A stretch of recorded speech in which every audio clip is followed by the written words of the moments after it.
Mbola matanjaka irizariza loatra sy miararena mafy tsy mba mety ho afa-po toa mikely aina fatratra am'izay moralo ka ny vola sy ny arena no mipaiky ny fo izay kasaina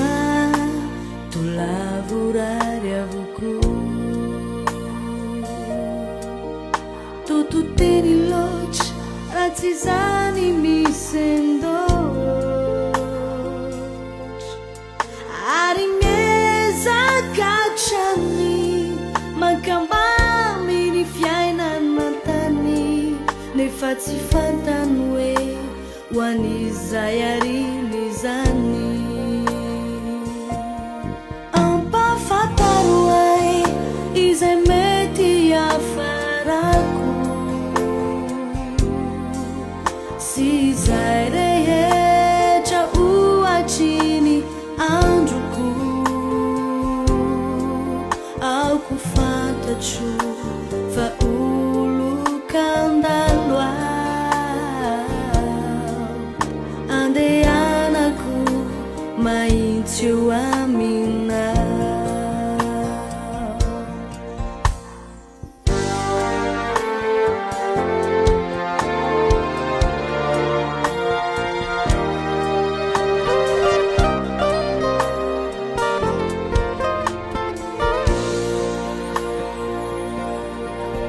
ny fiainanao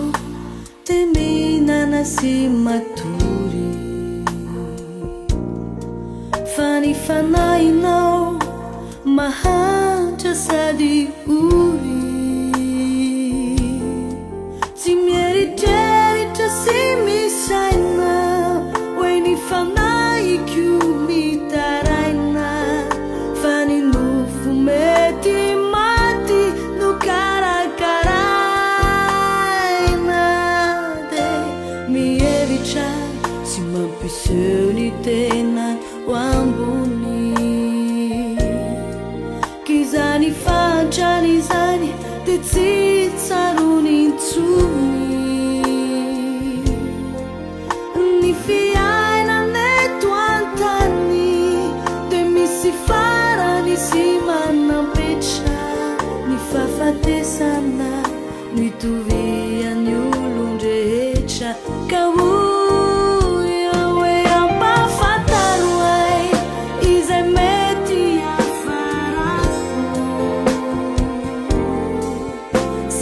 izay rehetra ohatriny androko aoko fantatro fa olokandalo andehanako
kecewa